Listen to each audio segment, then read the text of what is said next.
Hey guys, what is up? Dave here, coming back to you with a brand new video on the channel today. And today's video is based around this company that somebody quote unquote recommended to me through XDA developers. First of all, crap company. And I'm going to go over everything wrong with a company like this that makes it that so I just don't trust them at all. Now, one of the things we're majorly going to talk about here in this video, one of the key points is FRP bypassing. So, obviously, that's something I know a lot about. I've done a lot of FRP bypassing in my time working with technology at the current shop I work for in the last about year-ish time. The shop I worked for, I started with in about January of 2021, January or February, I believe. So it's almost been a year. And in that time, I've learned so much. But I want to go over why this company just,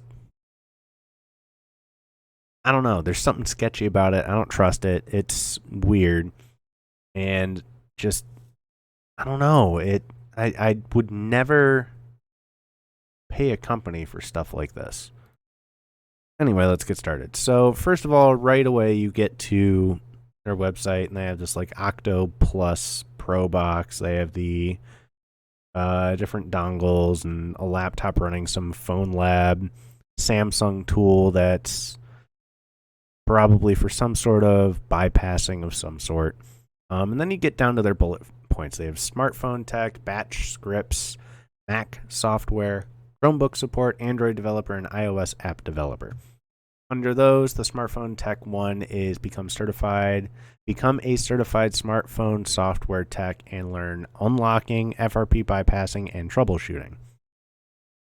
Batch scripts is learn how to write batch scripts. In this course, we focus on the Windows platform and writing scripts for Android devices. The Mac smartphone they have, which that doesn't even make sense. Mac smartphone, what is that?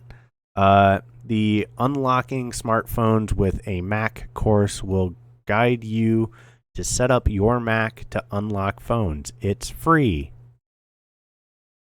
Whatever. Chromebook support is learn how to firmware restore Chromebooks along with troubleshooting common problems. Android developers earn your certification as an Android developer and start building apps to get published on Google Play. And iOS app developer is basically the same thing.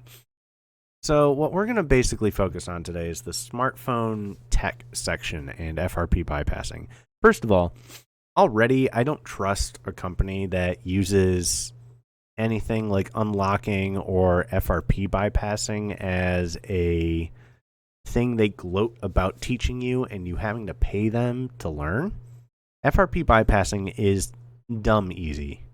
It's not anything you should ever pay for. Let's be real. And also, these pictures are terrible. Get certified and start earning money as a smartphone tech. Right away, I can tell these guys are nothing but salesmen. This is crap. I mean, what is their certification? Their certification probably doesn't even mean anything if I put it on my resume, for example, if I got it. One of the things we're great at, factory reset protection removal and bypass methods. The PhonLab team has developed many tools and apps to help with this security problem, including Moto Reaper, Galaxy Reaper, and the new PhonLab FRP app. Using these tools and others available in the course, you can remove FRP on almost every device. They say that FRP app only works through Android 9.0. Their Moto Reaper only works up to October 2019 security patches on Motorola's, and their PhonLab FRP app only works on up to 9.0. Tell me again how that's relevant, especially if you're listing LG and HTC on your website, as well as even Sony. Like, I don't know a single person who has ever bought a Sony cell phone. Pretty much period, actually. HTC, are they even still making phones? And LG doesn't make phones at all anymore. Let's see, the smartphone tech course, made up of 10 lessons to get organized, tech basics, ADB, MD5, APN, stock recovery, and much more. If you need 19 lessons to learn This, you're not meant for the cell phone world. You're not meant for the technology world.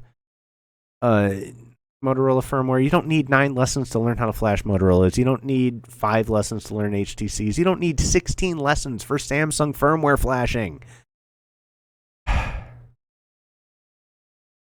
Also, who the hell is creating their own tar files anymore? Good lord, that hasn't worked since probably the S8 or S9. I mean, yeah, if you unlock the bootloader, then you can use your own tar files, but Jesus Christ.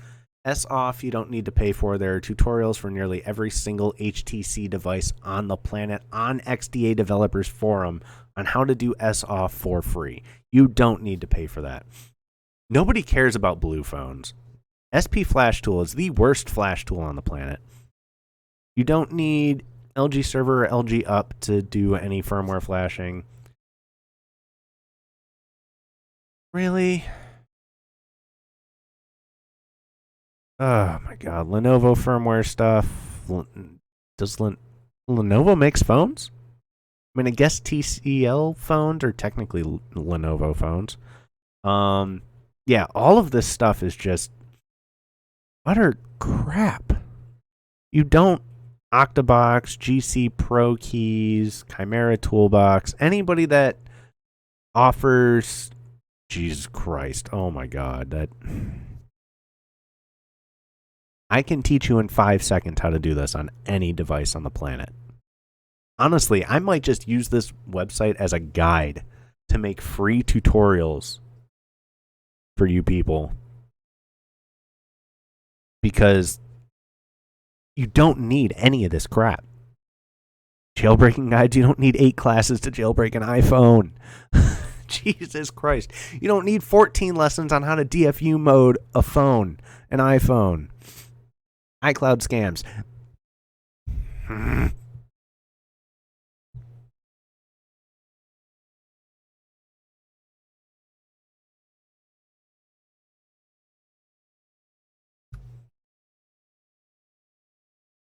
I feel better now. Anyway, let's get back to the FRP crap, because that's kind of the point of this video, at least. And maybe I'll go over some other stuff in the future, and I'll just tear this website a complete new... I'm trying not to swear. I like monetization. Not that I post often enough to get paid anything. Sorry, headphone users. Anyway, so their Moto Reaper software. I found it. There's no protection to it. Any company that wants to take themselves seriously with their software protects their software. They didn't protect their software. Not in the slightest.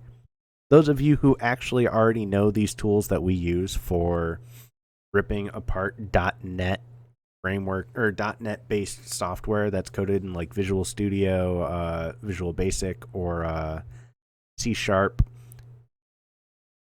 already recognize a tool that is open in my taskbar. That is DNSpy. DNSpy is incredibly amazing. Lets you view the source code of a lot of software like this Moto Reaper tool. So I opened it up. I found it. It's right here. Yeah. I opened it up.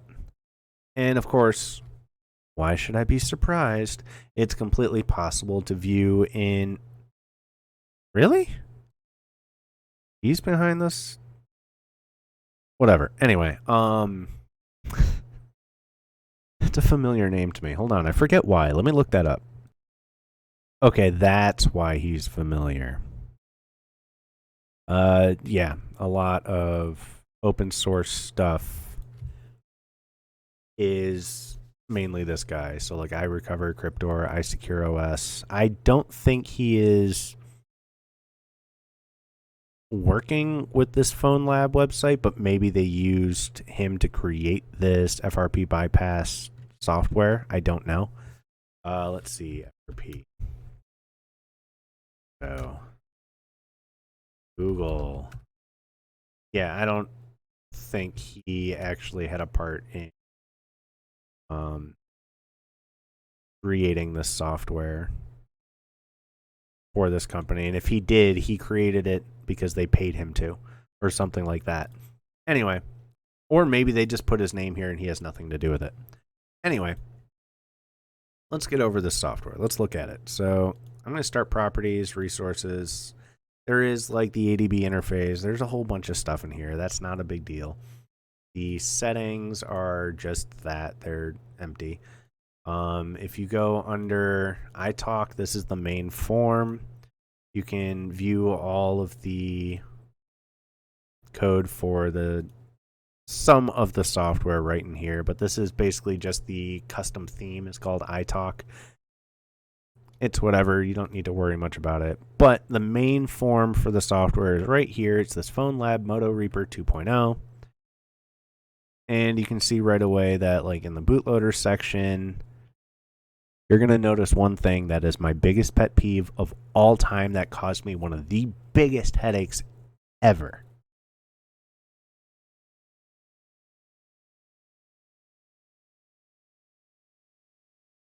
I have had issues where this kind of code glitches. And while this is going to actually extract itself, hopefully, into this folder under a system/windows/ADB, because if I actually open this up with 7-zip, what a lot of people don't know is you can do this a lot with 7-zip. You can actually like browse around and view different parts of 7-zip. There's this large file that is not actually well, okay, that's not that large. This exe is definitely hiding some stuff in it. And I don't remember exactly how to extract the stuff that's in there. I actually used to be able to do this. Wonder if this will work. No, it still does the same thing. Anyway, not a big deal. So, obviously, I need to figure out where it downloads this stuff. Very easy to do. I can just probably look at program.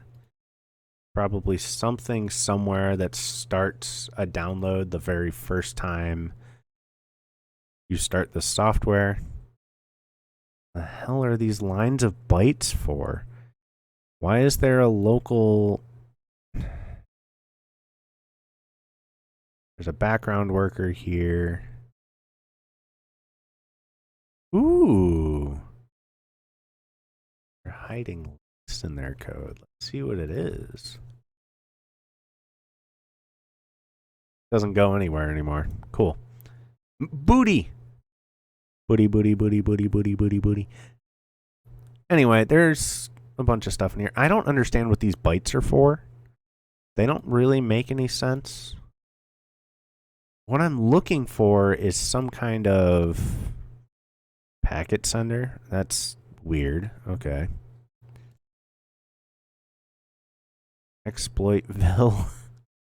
Okay. I want to find some sort of kernel offsets. Okay, that doesn't work anymore. I want to find some sort of URL in here, some sort of...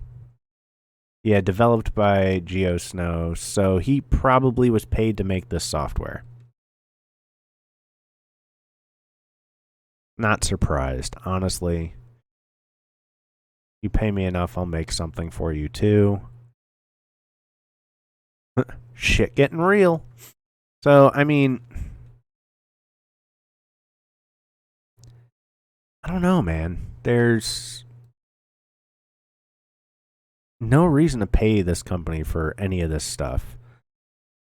I need to figure out how it knows what this stuff is, because obviously it's not here yet. Obviously it is baked into here somewhere. And oh, trampoline load. There's probably... I'm going to do numbers and strings.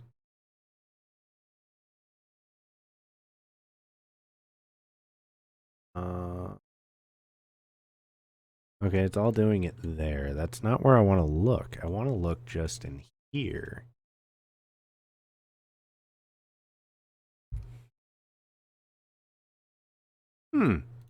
Something in resources. Okay, so there's this. Okay, so there is some stuff in here that might be more than just an icon. Definitely some stuff in here that's more than just an icon.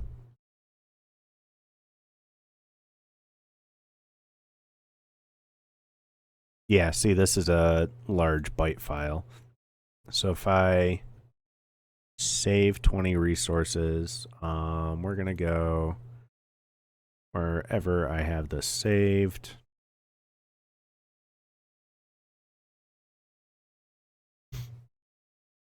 Select. Yep, thought so.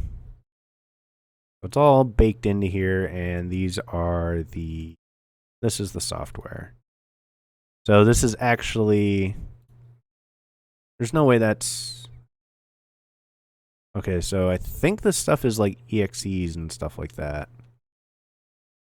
Like if I change that to .exe, it would probably work. Same with unrar, because I think that's an EXE. Probably shouldn't run it, but I already did, so whatever. Either way, I don't trust this company as far as I could throw it. I don't think any of this software probably actually works. And special folder. Application data. Okay. I don't think a lot of this software is actually even worth trusting. Most of the FRP software out there you shouldn't trust. But this company just, I don't know, they just reek of something bad. There's no way this is true. I mean, you don't need this many lessons to learn half this stuff. I bet you I can find this for free. I know I can find this for free. I know this is complete BS depending on what device you have.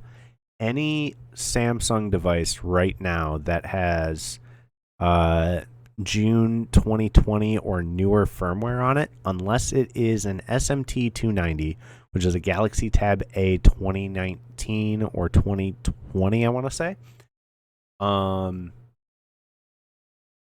Unless it's that tablet, any other Samsung tablet or phone that got the June 2020 security patch update cannot have its FRP bypassed without a paid method of connecting your device to some servers, quote unquote, and it just does some fancy stuff. Load of BS. I will go over that at another time. Or, in the case of that tablet, the only reason you can do it on that tablet is because those tablets are missing some code in their bootloader that Samsung has never added to the firmware.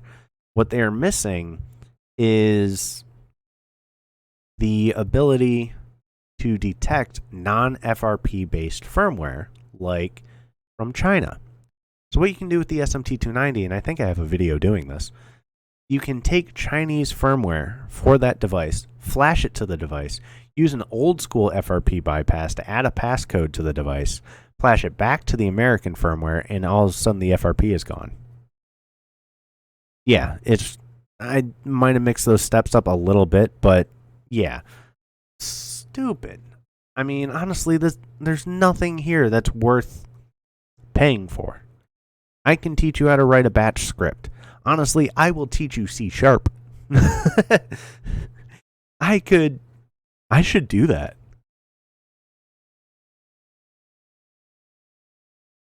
Oh my god, you know it would be so much fun? Go through these lessons and convert their stuff to like C#, so it's an actual usable language that you actually learn something from, because batch file is so antiquated. Even Windows has PowerShell now. There's no reason to use batch file anymore except for some really quick stuff. And even then, programming in C# or Visual Basic is so simple now. There's also Python. I hate Python. But there's even Python, and there's other ways of programming out there that are so simple now. There's almost no reason to learn batch file and learn something so old. Honestly, I don't trust this company. They don't really make much sense. I would never give them money. I wouldn't recommend them in the slightest. Their software is weird. Their tutorials are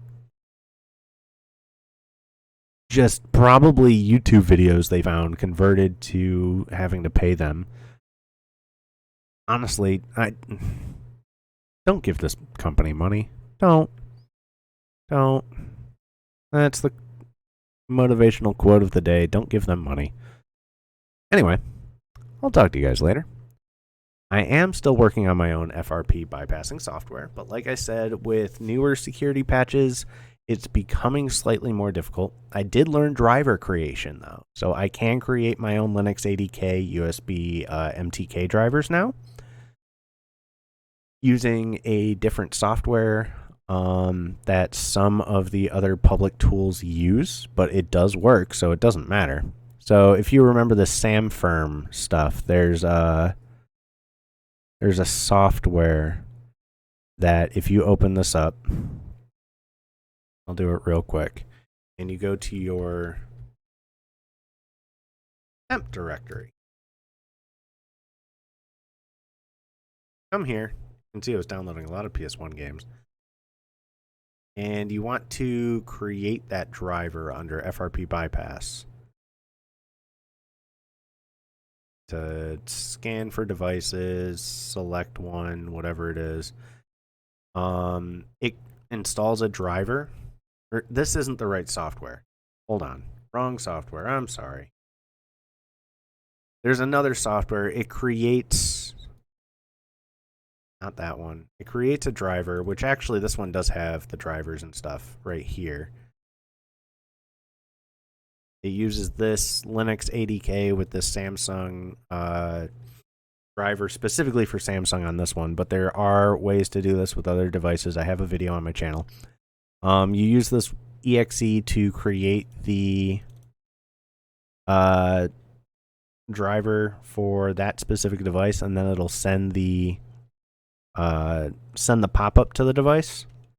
It's been a long time since I've actually used that software because I don't need to anymore, but it's still, like, honestly, it's so easy to bypass. You don't need to pay for something. I'm going to stop yammering. I'm hungry. If you made it this far into the video, give me dinner suggestions, just not shellfish unless you want me to die. Talk to you guys later. Peace out.